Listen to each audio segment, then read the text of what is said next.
저희 시어머니보다 황당한 분은 안 계실 거라 장담합니다. 얼마 전 정말 어이없고 창피한 사건이 있었어요. 시어머니 때문에 동네에서 얼굴 들고 다니기도 괜히 민망했었거든요.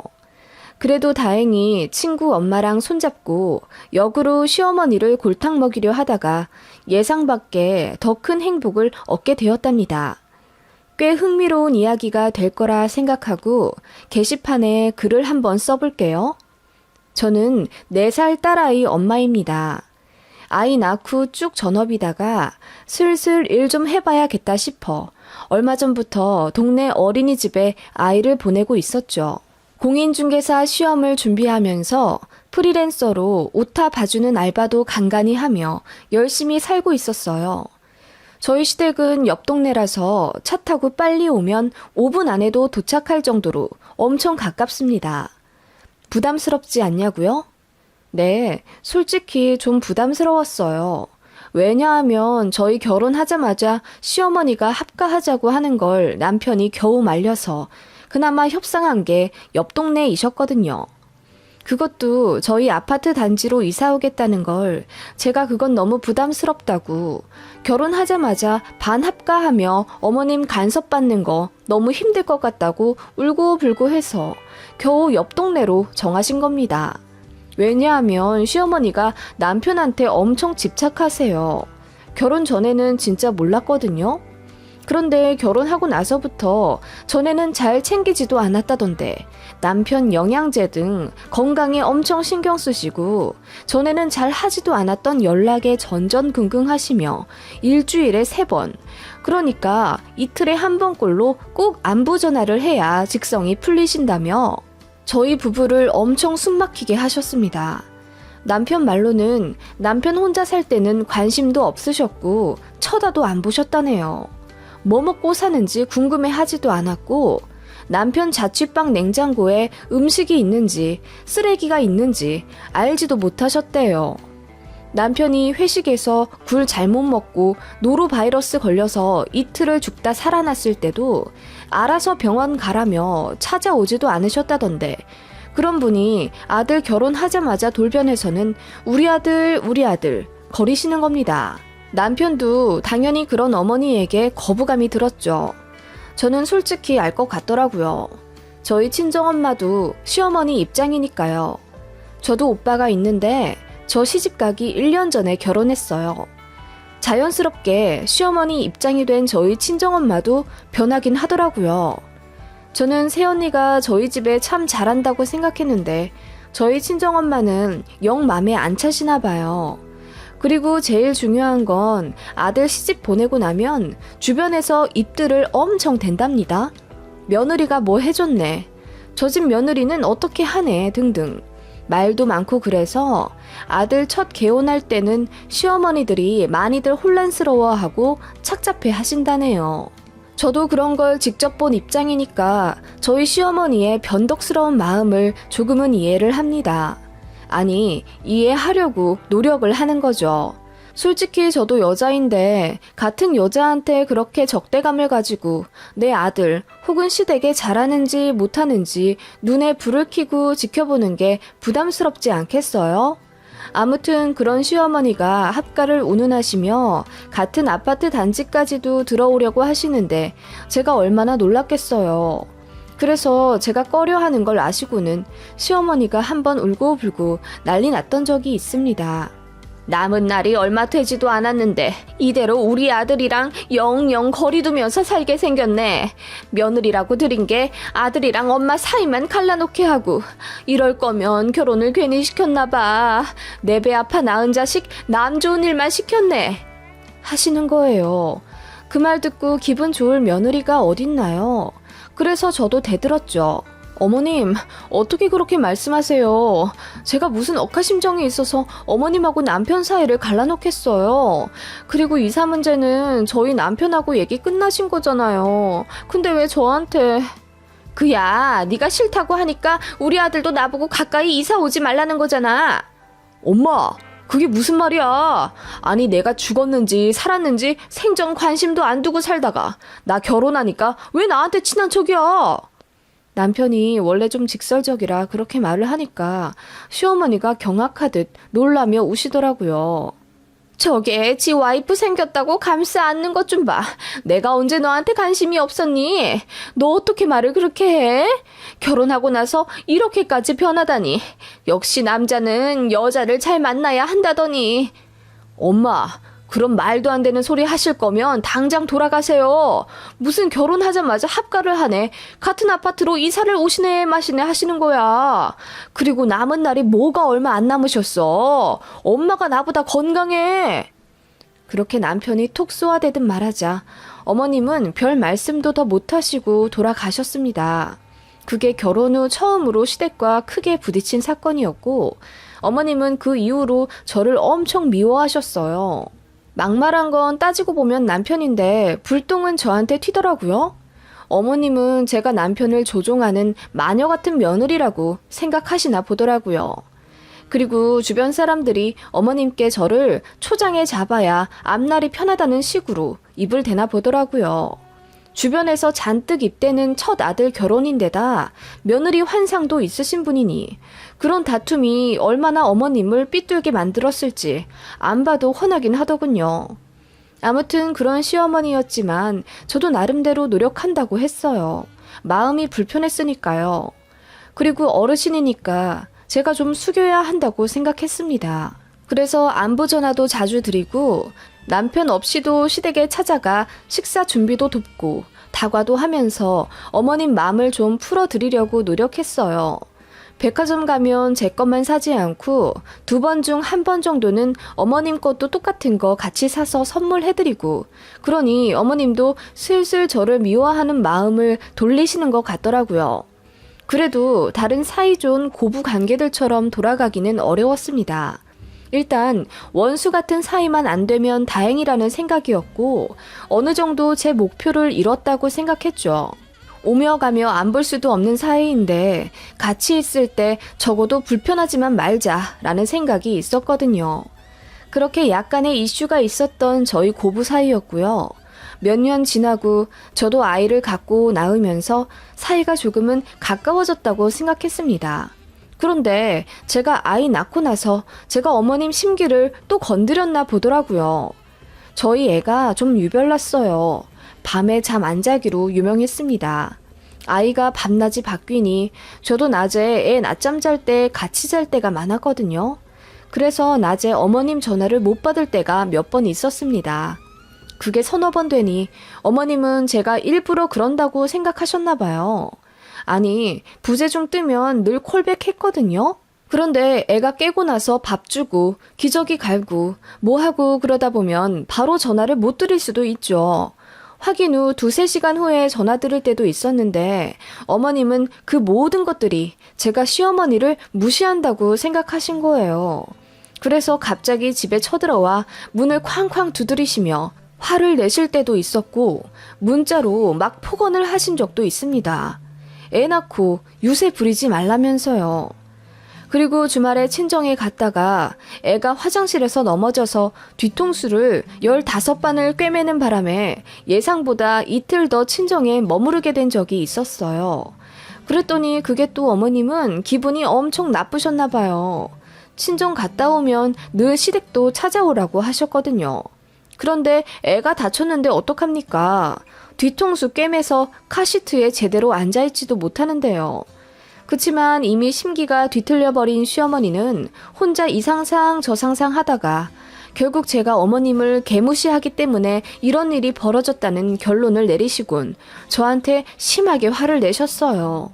급기야 쌍욕도 하셨죠. 아직도 생생히 기억나네요. 말아 죽일 년이랬나? 너무 황당하더라고요. 남편도 시모와 절연하다시피 크게 화를 냈고 저도 어머님 다신 보기 싫다고 엉엉 울었던 적이 있는데 어머님이 혼자 쭉 생각하시다가 스스로 너무 하긴 했다고 인정하신 모양인지 결혼 후 처음으로 먼저 손을 내밀어 사과를 하시더라고요. 그런데 앞전에 많은 일들이 있었다 보니 저는 다시 전처럼 어머님한테 노력하면서 하하호호 못하겠더라고요. 당연하지 않나요? 내가 뭘 잘못했다고 쌍욕까지 먹었는데 어머님이 사과하셨다고 하루아침에 맘 풀고 어머님 하면서 지내겠냐고요.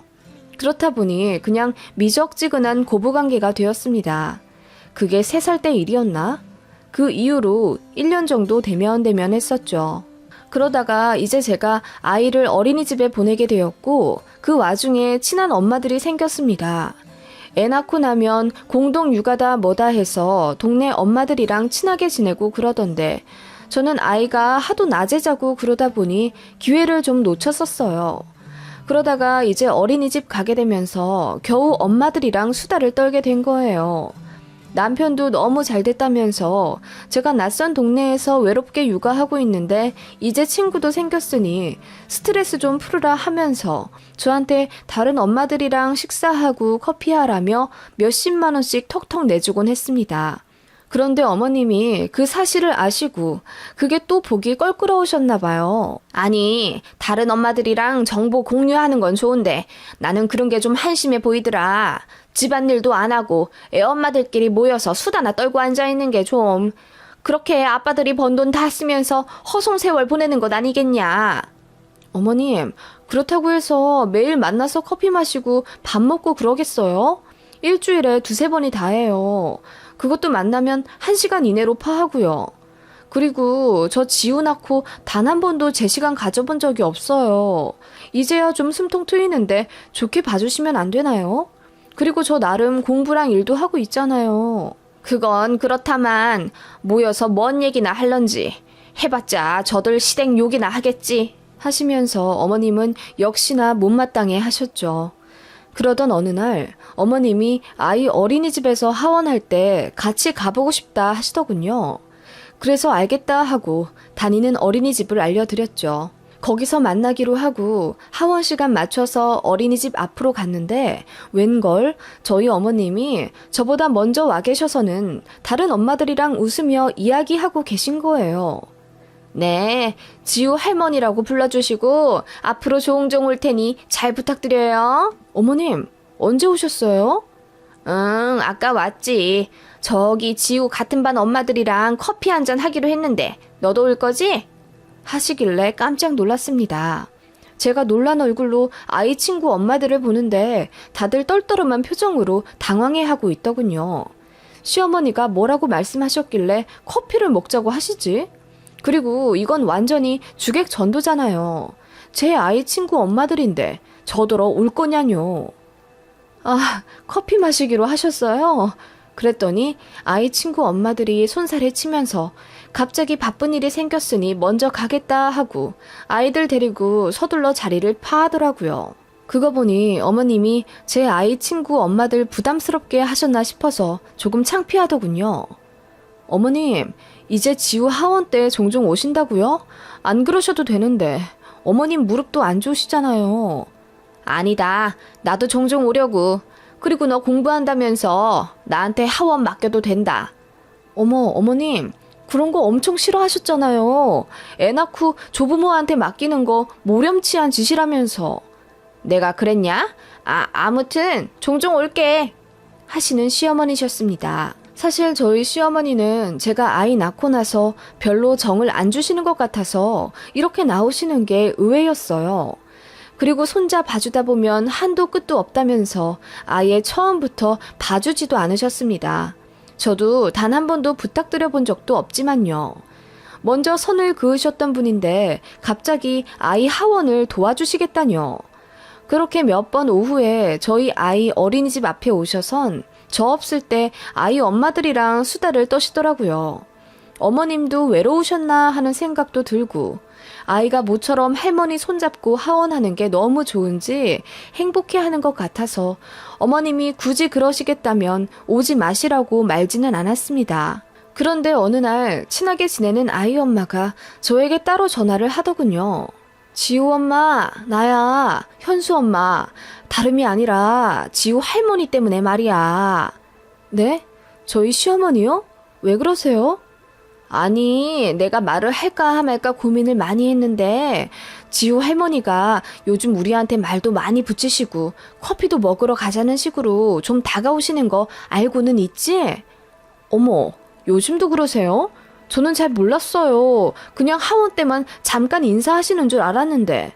아니야. 지우 할머니가 내 전화번호도 물어보시고 다른 애 엄마한테도 카페 가자고 물어보셨대. 어머, 왜 그렇게 부담스럽게. 제가 잘 말씀드릴게요. 죄송해요. 불편하셨겠다. 아니, 그건 그런데 이건 좀 알아야 할 것 같아서. 그렇게 조심스럽게 이야기를 꺼내는 아이 친구 엄마 말에 저는 경악할 수밖에 없었습니다. 네? 아니, 저희 어머님이 그렇게 말씀을 하셨다고요? 응, 아니 그게 말이나 되냐고. 글쎄, 저희 시어머니가 제 아이 친구 엄마에게 알바할 생각 없냐고 물어보셨다네요. 무슨 알바냐고요? 월 30만 원에 스파이지 타라는 제의요. 친구 엄마 말에 따르면 제가 시어머니를 너무 싫어하는데 어머님은 그게 안타깝다.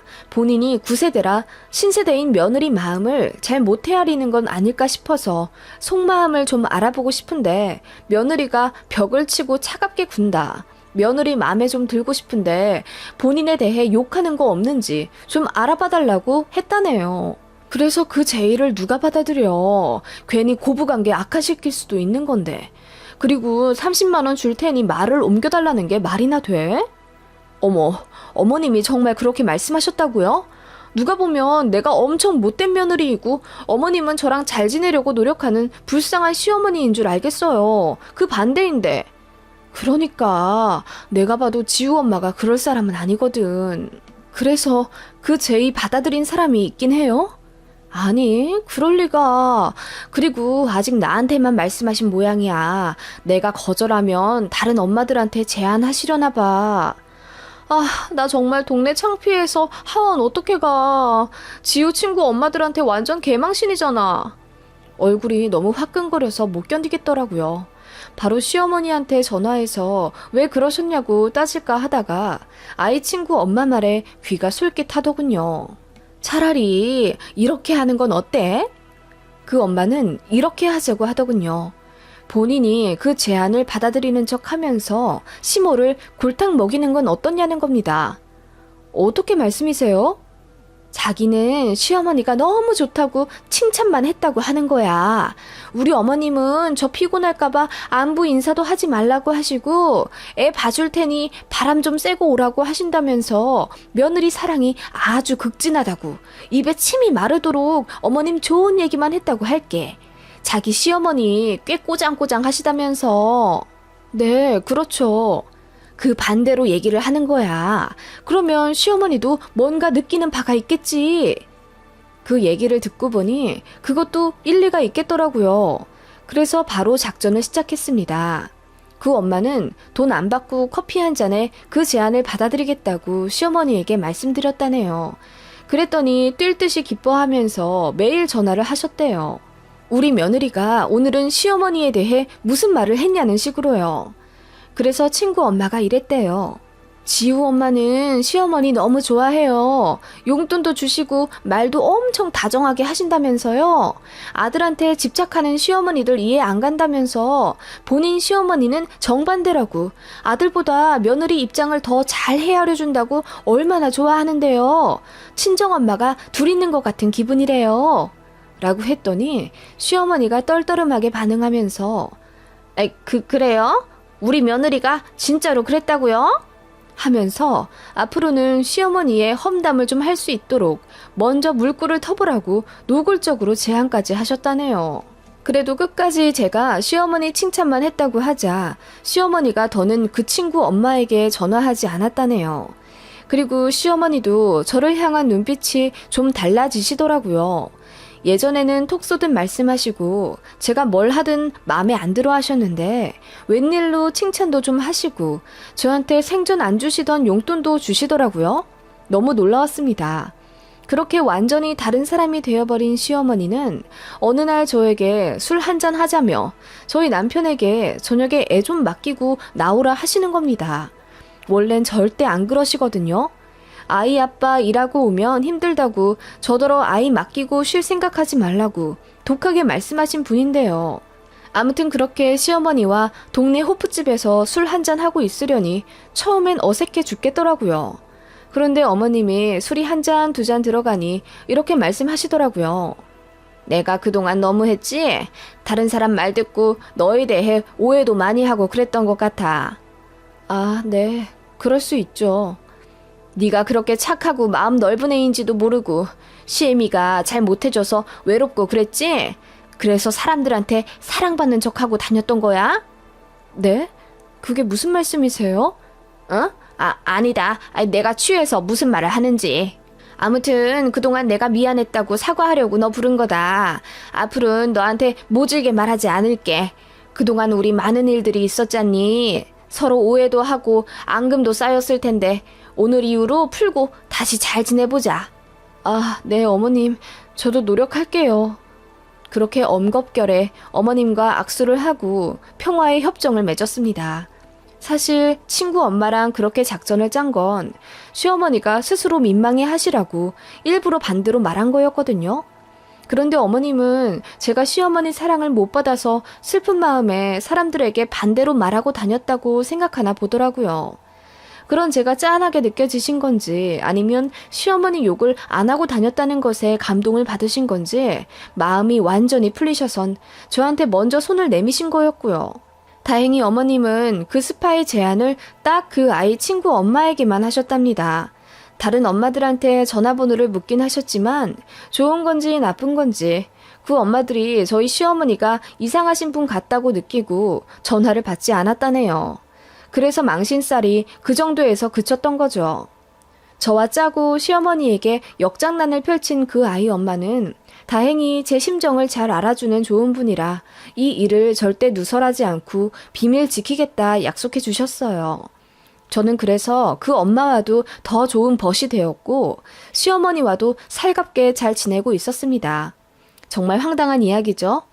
어디다 말하기도 창피하지만 그래도 다 듣고 나면 황당함에 웃음 정도는 지을 수 있는 이야기였길 바라며 이만 글을 줄이겠습니다. 모두 행복한 하루 되세요.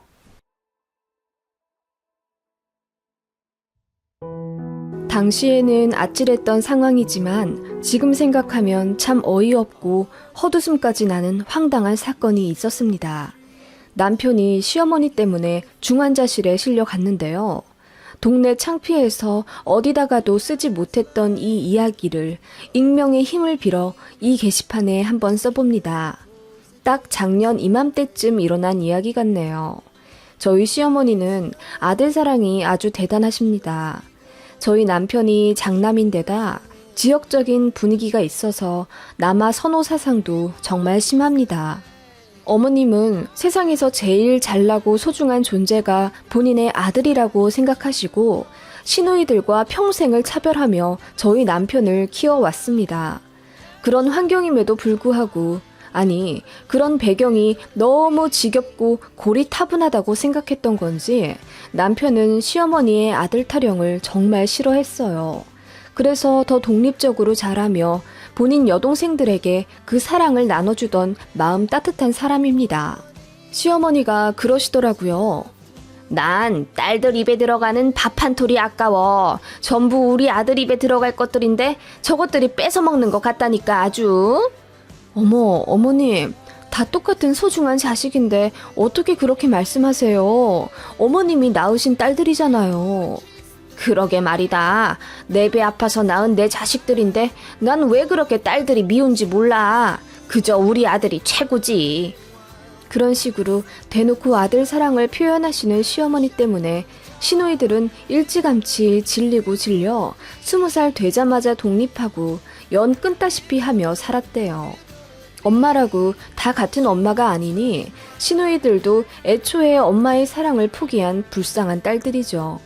그래도 오빠인 제 남편이랑은 아주 사이가 좋고 저도 그런 시누이들이 불쌍하고 딱해서 잘해주었습니다. 그래서 시누들도 저를 따르고 큰언니 대우를 해줘요. 저도 그런 시누들이 마냥 예쁘기만 하고요. 그래서 어떻게 보면 시어머니 빼고 똘똘 뭉쳐있는 상황이나 마찬가지예요.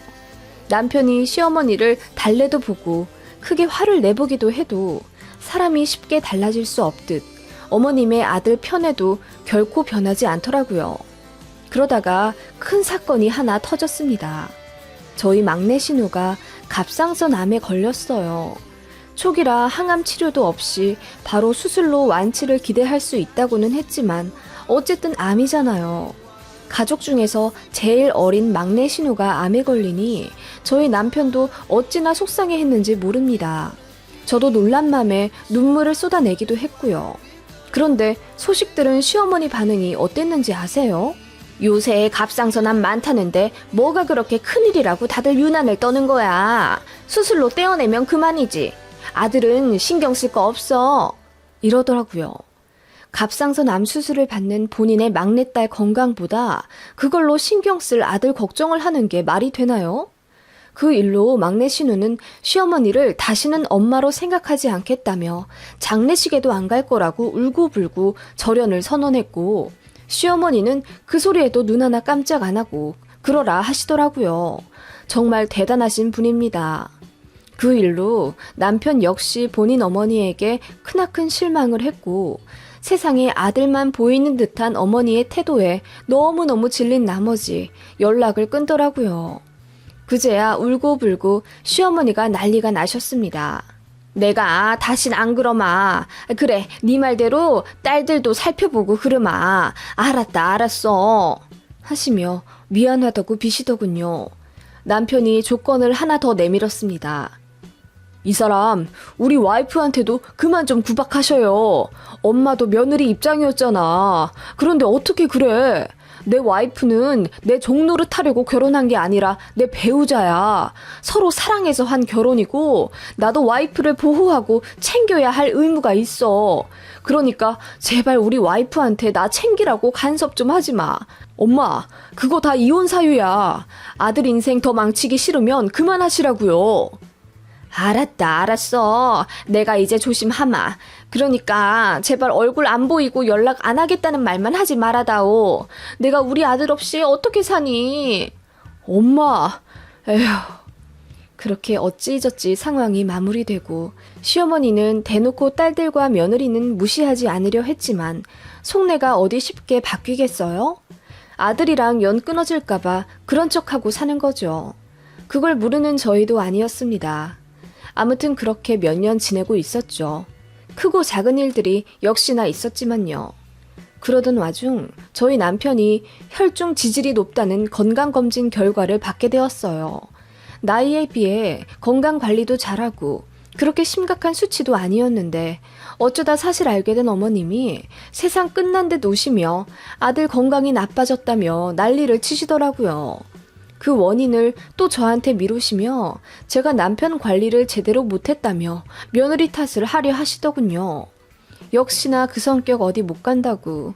이러다 남편이 큰 병에 걸리기라도 하면 저는 아주 죽일 죄인이 되겠더라고요. 그리고 따지고 보면 제 건강이 더 안 좋거든요. 저는 위궤양도 있고 자궁의 질환도 있어서 반년에 한 번씩 추적 관찰을 하며 약을 먹어야 하는 상황이에요. 그런데 시어머니는 제가 아픈 건 또 제 탓이라 하십니다. 제가 건강관리를 제대로 해야 남편을 잘 보필하는데 그 반대가 되어서 남편이 저를 조금이라도 보살펴야 하는 상황이 어머님은 너무너무 싫으신 거죠. 이래도 제 탓, 저래도 제 탓. 어머님은 아무래도 돌아가시기 직전까지 바뀌실 것 같지 않았습니다. 아무튼 본인 아들의 건강 때문에 전전긍긍하던 시어머니는 여기저기 수소문해서 좋다는 한약이나 음식 재료들을 사가지고 하루가 멀다 하고 찾아오시더라고요. 무슨 가시오가피인지 뭔지 약재를 가지고 오셔서는 이걸 다려 먹이라고 하시질 않나. 그래서 먹이고 있더니 다시 다른 재료를 가지고 오셔선 이걸로 바꾸라 하시질 않나. 너무 피곤하더라고요. 그냥 병원에서 지어준 약만 열흘 정도 먹으며 관리하면 되는데 어머님은 어디서 무슨 말을 잘못 들으신 건지 자칫 까딱했다가 남편이 갑자기 목숨을 잃을 수도 있다면서 저더러 24시간 남편을 케어하고 잘 해주라 하더군요. 무슨 심근경색이랑 헷갈리신 건지 저랑 남편이 그런 거 아니라고 잘 설명해드려도 이미 흥분하신 어머님 귀에는 잘 들리지 않으시는 것 같더라고요. 그래서 남편이 또 엄청 화를 냈죠. 그제야 알겠다면서 수긍은 하셨지만 어머님의 아들 걱정은 여전했습니다. 봄이 완연한 어느 따뜻한 오전, 어머님이 제게 전화를 하시더군요. 당장 나갈 채비해라. 네? 어머님, 저 산부인과 검진 가는 날인데요. 검진? 뭐 괜찮겠지. 맨날 괜찮다고 의사가 말해준다며. 아니, 그래도 추적 관찰 중이니까요. 약도 타와야 하고요. 그게 뭐 그리 중요하고 급하다고. 병원은 다음 주로 미루고 너 당장 차 끌고 우리 집 와서 나 좀 데리고 어디 좀 가자. 그렇게 다그치듯 저를 부르시길래 정말 급한 일인 줄 알았습니다. 그렇게 차에 타신 어머님이 어떤 주소를 제게 내미시더니 여기로 가자고 하시더군요. 여기가 어디냐 물으니 야생 두릅이 많은 곳이라고 어머님 친구분이 알려주셨답니다. 남편 현재 있는 질환에 두릅이 그렇게 좋다고 하네요. 그런데 어머님은 널리고 널린 개두릅이나 땅두릅 말고 산에서 나는 야생 산두릅을 캐서 아들 입에 넣어주고 싶으신 겁니다. 아니, 그래서 야생 두릅을 따러 가려고 그렇게 급한 일이 있다는 식으로 말씀하신 거예요? 제 병원도 미루고요? 지금 따야 해. 두릅은 하루만 지나도 활짝 펴버린다고. 아니, 어머님, 시장에 널린 게 두릅인데 그렇게 드시고 싶으면 저더러 사오라고 하시면 되죠. 으이구, 네 남편 먹일 거라고. 그리고 밭에서 나는 거랑 산에서 따는 야생 두릅이랑 그 효능이 얼마나 천지 차이인지 아니? 너한테 설명해서 무엇하겠니? 지 남편 건강에 관심도 없어서. 어머님, 또 무슨 말씀을 그렇게 하세요? 아무튼 빨리 여기로 가봐. 그렇게 닥달하듯 채근하는 시어머니 때문에 저는 그 주소를 내비에 치고 운전을 할 수밖에 없었습니다. 40분 걸려 도착하니 웬 야산이더라고요. 어머님은 목장갑과 모자 같은 걸 저에게 건네주시더니 빨리 따자고 앞장서서 산에 오르시더군요. 그 산이 누구 산인지도 모르고 이렇게 함부로 채취하면 불법인 걸 알고 있기에 저는 내키지가 않았어요. 그래서 어머님께 이건 아닌 것 같다고 말씀드리니 잔말 말고 빨리 두릅나무나 찾아보라며 소리를 지르시더군요. 이미 산에 온 걸 뭐 어쩌겠어요. 풀숲을 헤쳐가며 야생 두릅나무를 찾아 헤맸습니다. 그 와중에 뾰족한 나뭇가지에 긁혀 얼굴에는 상처도 나고 발목도 살짝 접질리기도 했어요. 이게 뭐 하는 짓인가 싶더라고요. 그때 어머님이 멀리서 야생 두릅나무 무더기를 발견하고 저한테도 빨리 오라고 채근하시기에 어쩔 수 없이 땄습니다. 한 1시간 정도 정신없이 채취하다가 제가 너무 힘들어 쉬고 있었어요. 그때 옆에 무슨 빨간 나뭇가지 같은 게 보이더라고요. 이게 뭔가 하고 봤는데 버섯 같기도 하고 고사리 같기도 했습니다. 제가 그걸 하나 따서 인터넷으로 검색해서 모양을 비교해 봤는데 야생 녹각 영지버섯이랑 비슷하더라고요. 저는 몰랐는데 영지버섯이 덜 피면 약간 나물같이 생기나 보더라고요. 그래서 어머님께 영지버섯 발견했다고 했더니 얼굴이 사색이 되어선 저에게 막 달려오시는 겁니다. 그러더니 제 손에 있는 걸 확 빼앗아 어머님 주머니에 넣으시더라고요. 그러더니 더 어딨냐고 물으시곤 그 자리에 피어있는 영지버섯을 전부 다 캐시더라고요. 어머님, 이렇게나 많이 다 가져가시려고요? 그래, 이거 다려서 아범 주자. 어머님, 이것도 애들 아빠 주시려고요? 어머님 진짜 너무하시네요. 어쩜 그리 아픈 딸이랑 며느리 생각은 하나도 안 하세요? 그렇게 안 하시기로 약속했잖아요. 제가 불만을 토로하자 어머님이 그제서야 민망해 하시며 아니 나눠 먹으려고 그러는 거지. 그래 영지버섯이 자궁에도 좋다고는 하더라. 내가 어디 아들 생각만 했겠니? 너한테도 좋으니까 이렇게 따온 거지. 너 가져다가 베란다에 말려놔라 하시며 아까운 거 건네주듯 영지버섯 뭉텅이를 저에게 건네주시더라고요. 제가 웬만하면 그냥 아무 소리 안 할 텐데 제 병원 검진까지 미루게 하시고 여기 와서 본인 아들 줄 두릅이나 따게 하고 있는 시어머니한테 너무 화가 났어요. 그래서 보란듯 영지버섯을 제 주머니에 챙겨 넣었습니다. 네, 제가 잘 다려 먹을게요. 그러니까 어머님이 되게 찝찝해 하시더라고요. 그렇게 집에 오자마자 어머님이 큰솥 가득 물을 끓여 야생 두릅을 데치시더군요. 그러더니 퇴근하고 돌아온 남편이 손을 씻기도 전에 입에다가 막 넣으셨고 남편이 기겁하며 또 왜 그러냐고 싫어하더군요. 어머님은 제가 두릅을 하나라도 더 먹을까봐 연신 가자미 눈을 해가며 남편 입에 계속 밀어 넣으셨어요. 남편은 먹기 싫다며 짜증내고요. 그 꼴 보니 웃겨서 피식 웃으며 베란다에 오늘 따온 영지버섯을 잘 펼쳐 말려놓았죠. 그렇게 어머님과 저녁까지 먹고 댁에 모셔다 드리고 잠에 청했습니다. 그리고 아침에 일어나 애들 학교를 보내고 청소를 하다 보니 어제 말려놓은 영지버섯이 생각나서 앞 베란다에 갔어요. 그런데 어제 말려놓은 버섯들이 하나도 없는 겁니다. 분명 제가 잘 펼쳐놨거든요. 이상해서 애들이랑 남편한테 문자로 물어보니 다 못 봤다고 하더군요. 그제야 어머님 생각이 났습니다. 이거 제가 먹을까봐 어머님이 몰래 가져가신 것 같더라고요. 어머님은 그러고도 남을 뿐이니까요. 그래서 전화해서 여쭤보니 어머님이 능청스럽게 모른다고 발뺌하시더라고요.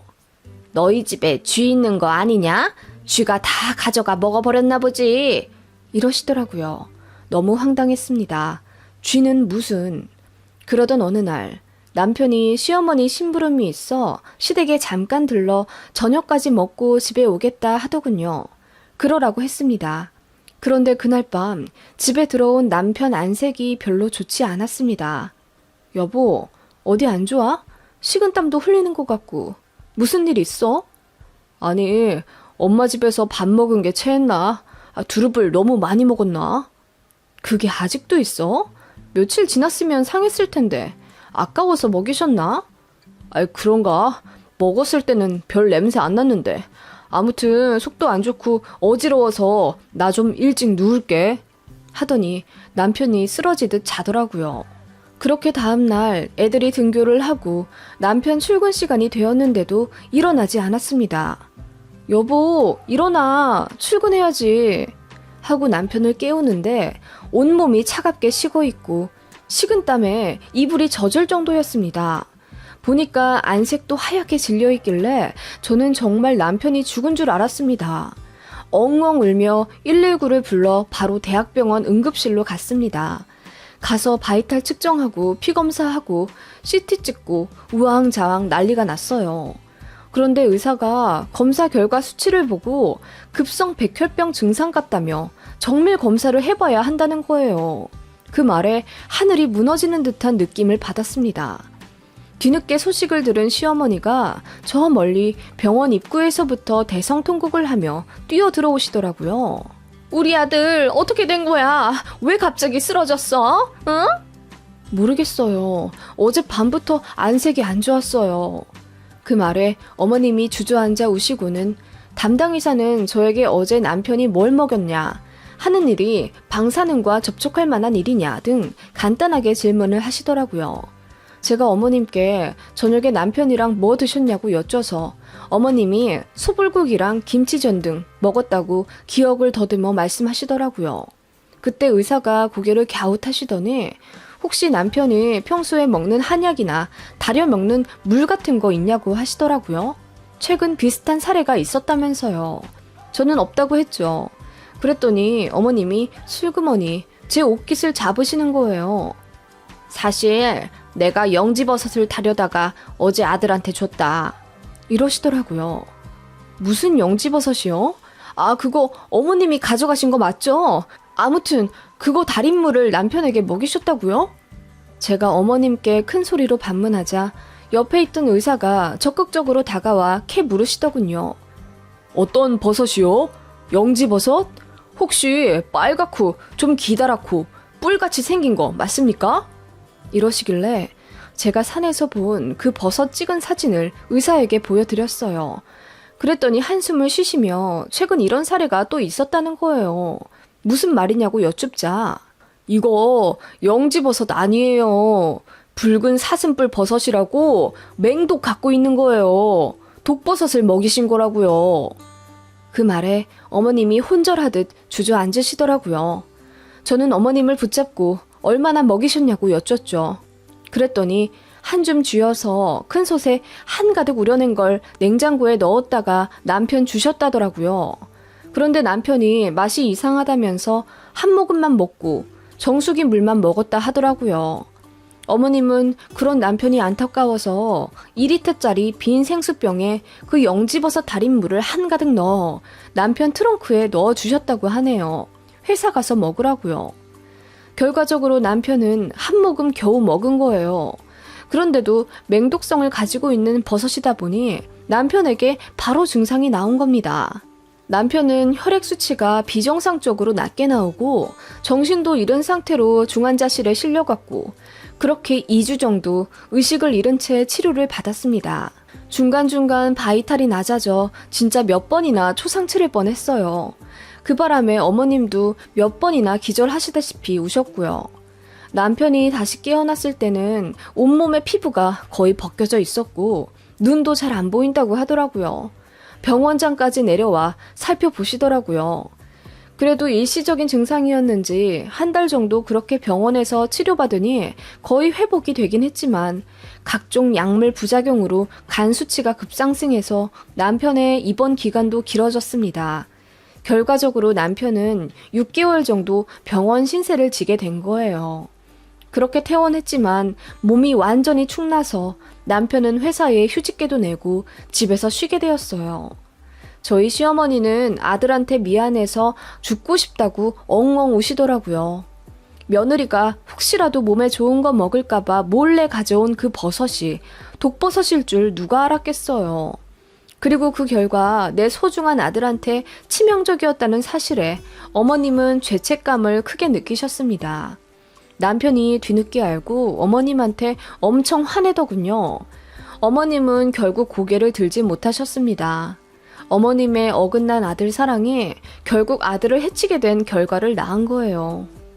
까딱하면 제가 그리고 저희 아이들까지 죽을 뻔한 끔찍한 사건이었지만 어머님 때문에 일이 이렇게 되었네요. 어머님은 마침내 본인이 잘못 살아서 아들이 죽을 뻔했다고 지난날이 죄스럽다며 반성하시더라고요. 저희 남편은 그렇게 1년 정도 잘 요양하고 운동도 하며 건강을 회복했습니다. 머리카락이 많이 빠져서 듬성듬성하긴 하지만 이렇게 살아 숨쉬고 걷는 것만으로도 저는 하늘에 감사합니다. 저희 시어머니는 그날 이후 완전히 다른 사람이 되어선 모진 말씀도 안 하시고 딸들도 잘 챙기시더라고요. 물론 저한테도 많이 미안해 하셨고요. 본인 잘못으로 제가 한순간에 과부될지도 모르는 아찔한 순간이었잖아요. 저도 어머님이 너무나 미웠지만 어떻게 보면 저희 아이들이 먹지 않아서 다행이라고 생각하고 있어요. 그리고 어머님이 드디어 본인 잘못을 인정하고 반성하셔서 신우들이 조금은 행복해진 것 같아서 보기 좋더라고요. 그런데 저는 어머님도 참 어머님답다 싶은 게 어떻게 그 버섯 달인물을 한 모금도 안 드셨을까요? 저라면 한 컵 정도는 먹었을 것 같거든요. 그런데 어머님은 당신 입에 들어가는 그 한 모금마저 아까워 모두 소중한 아들에게 내어주시려 했던 거예요. 어머님께 아들이란 존재는 대체 어떤 걸까요? 아무튼 정말 아찔했던 순간이었습니다. 여러분들도 항상 조심하세요.